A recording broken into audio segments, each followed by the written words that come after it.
동방예의지국이라는 말의 시작이 조선시대 울산 효문동에 살았던 한 사람 때문이었는데요. 어떤 사연이 있는지 울산실록에서 찾아가 봅니다.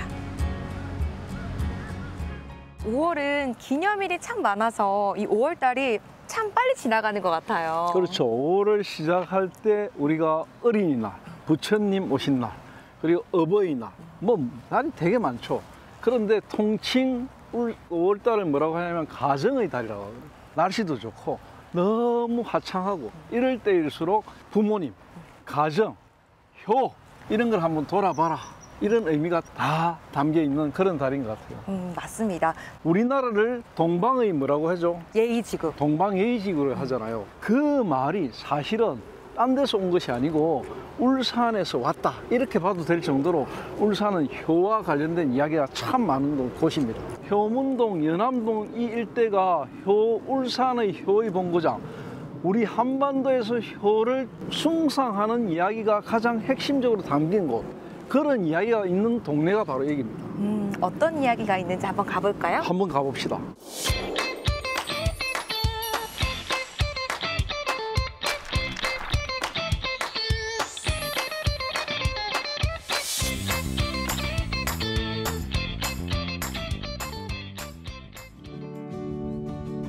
효의 의미가 많이 사라진 요즘 2007년에는 효문화를 살려보겠다는 취지에서 효행법이 제정되기도 했는데요.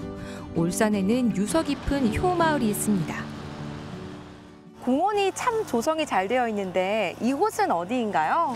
여기가 바로 이제 울산의 도심, 주택단지하고 공업단지 딱 사이에 두고 있는 공해 차단 녹지의 한가운데 조성되어 있는 연암정원이라는 곳인데 도심 속의 비밀의 정원 이런 이야기를 하죠.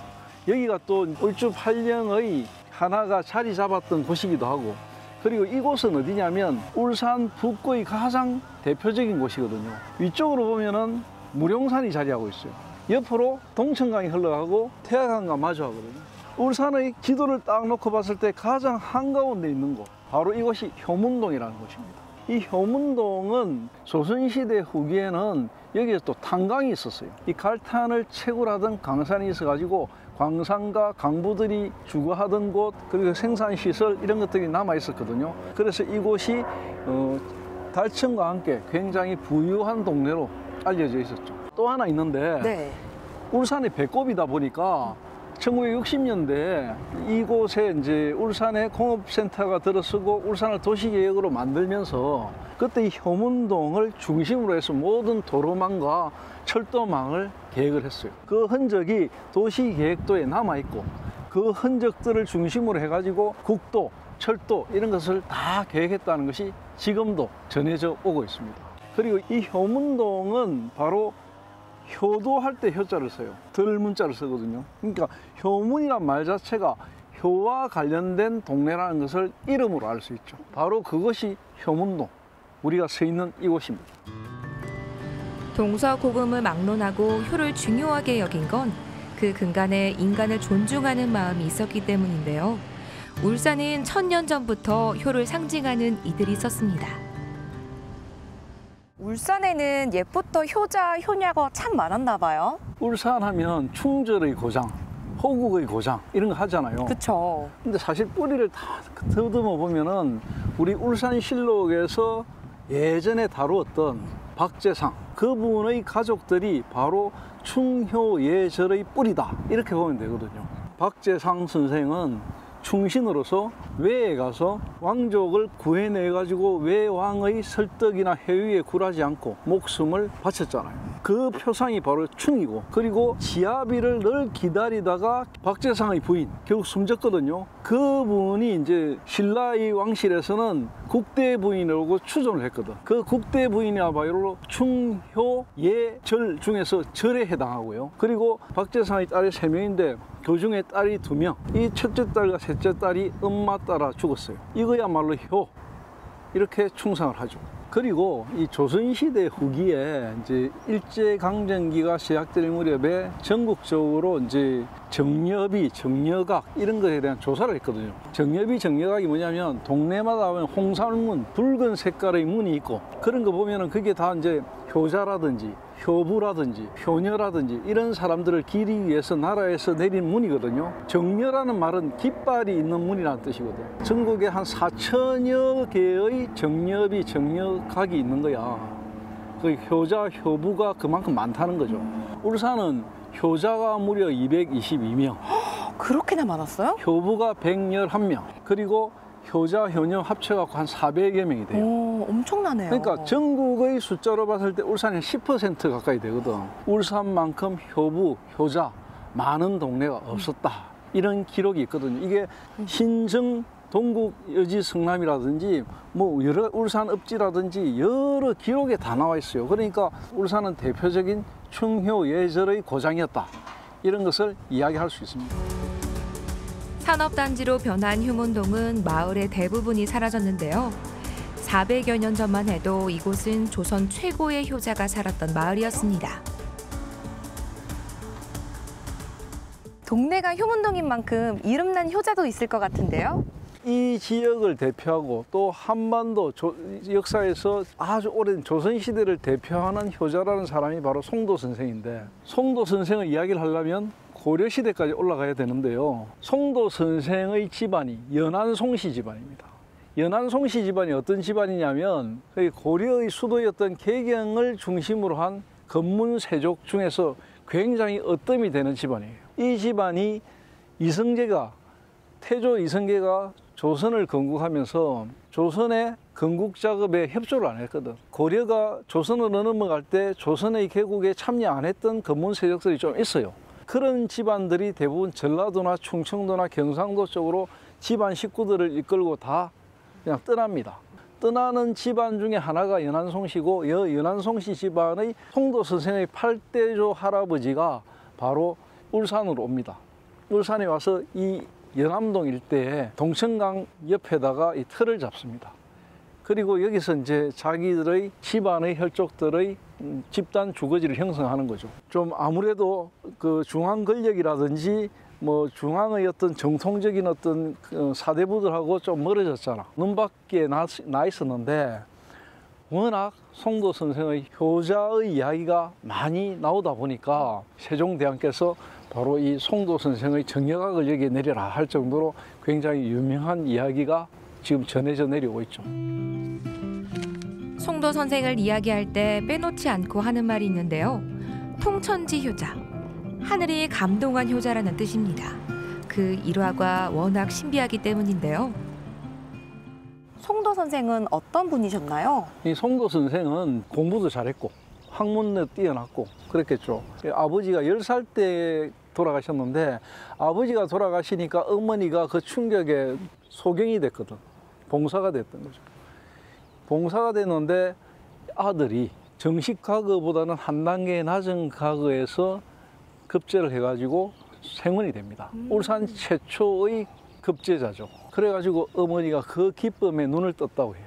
그래가지고 또 이야기가 재밌는 게 뭐냐면, 어머니가 눈을 뜨긴 했는데 또 아팠어. 병수를 하는데 한겨울에 어머니가 죽순을 먹고 싶다 하는데 한겨울에 죽순이 없잖아. 그래서 통고를 하고 땅을 치고 있으니까 갑자기 땅에서 죽순이 올라왔대. 하늘도 땅도 알았나 봐요. 그렇죠. 아들의 효심을. 어머니가 또 잉어를 먹고 싶대. 겨울에. 태화강과 동천강이 꽝꽝 얼었거든. 꽝꽝 얼어 있는 상태인데 얼어붙은 강을 보면서 울고 있으니까 얼음을 깨고 잉어가 올라오는 거야. 그래가지고 어머니에게 잉어를 고아드리고 이런 이야기가 전해 내려올 정도거든. 그게 뭐냐면 통천지효, 하늘이 효자를 감동을 시키니까 뭐 죽순이든 잉어든 다 주는 거지. 그런 거거든. 그런 이야기가 전해 내려올 정도로 굉장히 유명한 송도 선생의 효자, 효심. 그 이야기 때문에 어머니가 돌아가시고 나니까 음막집을 짓고 엄마의 그 어머니와 아버지의 묘 옆에서 3년상을 지내고 이런 이야기들이 쭉 있었거든요. 그러다 보니까 명나라의 왕도 이 이야기를 듣고는 와, 정말 우리가 본받아야 될 효자다.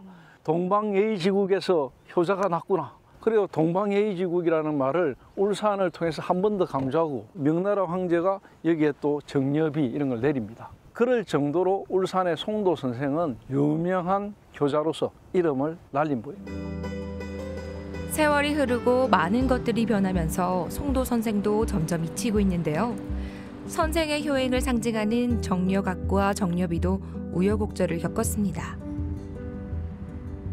하늘이 감동한 효자인데 여기에 정려각이나 뭐 비석이나 이런 게 있을 법한데 여기는 공장지대의 허벌판이네요. 흔적이 없죠. 예전에 이제 송도 선생님의 묘소가 있었다고 하는데 무령산 쪽으로 있었다고 하는데 그것도 지금 사라지고 없고요. 지금 남아 있는 거는 이제 보면 효문동이라는 도로명하고 효자로 이런 도로 이름들이 그런 게 있어요. 근데 중요한 거는 여기에 정려각, 정려비가 본래는 여기 있었는데 이것이 이제 임진왜란 때, 네. 임진왜란 때 다 뭐 없어져 버립니다. 지금은 동원에 보면은 송도 선생 정려각, 정려비가 있잖아요. 네. 그 앞에 우정동에 있었어요. 우정동에 있다가 우정동에 큰 아파트가 들어서면서 이 정려각, 정려비를 동원 쪽으로 옮깁니다. 정려각이랑 정려비의 차이가 있나요? 정려각은 말 그대로 각이거든. 각이니까 집이죠, 집. 정려비는 그냥 비석. 그리고 비석만 있는 것보다는 각이 있는 것이 훨씬 더 품격이 높겠죠. 울산에 그렇게 정려각, 정려비, 홍살문 이런 것이 다 세트를 이루고 있는 것이 완전체로 남아있는 건 몇 개 안 되지만 지금으로부터 한 100여 년 전에는 꽤 많이 있었다고 전해져 내려오는 그런 충효의 고장이 울산입니다. 송도 선생만큼 효를 행했던 이가 또 있는데요. 부모를 지극히 모셔서 정려비를 받았지만 동네 사람들만 아는 이야기가 돼버렸습니다.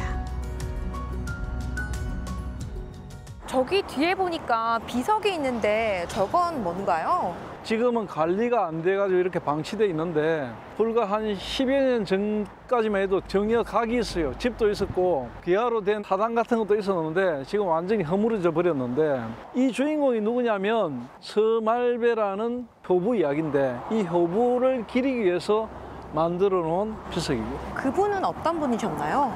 일제강점기 때 태어나가지고 최근까지 1959년까지 살았던 분입니다. 일제강점기 때 워낙 이 동네에서 효부, 며느리로 유명해가지고 울산 일대 소문이 다 났고 그 소문이 일본까지 건너져서 퍼져가지고 아주 유명했다고 해요. 그래서 이 동네 사람들이 효부의 어떤 업적을 기리기 위해서 1937년도에 이런 비석과 사당을 만들어 가지고 효의 표상으로서 널리 기렸다 이런 기록이 전해 내려옵니다. 중요한 일화가 있었을 것 같은데요. 있죠. 이분은 서씨 집안에서 김해 김씨 집안으로 시집을 옵니다. 20살 때 시집을 와가지고는 시집 오자마자 이 남편이 그냥 처벌들이 갖고 자기를 내쳐버리거든. 그럼에도 불구하고 이 며느리는 아픈 시어머니를 봉양하면서 효성을 지극하게 다하면서 시어머니를 잘 모셨대요.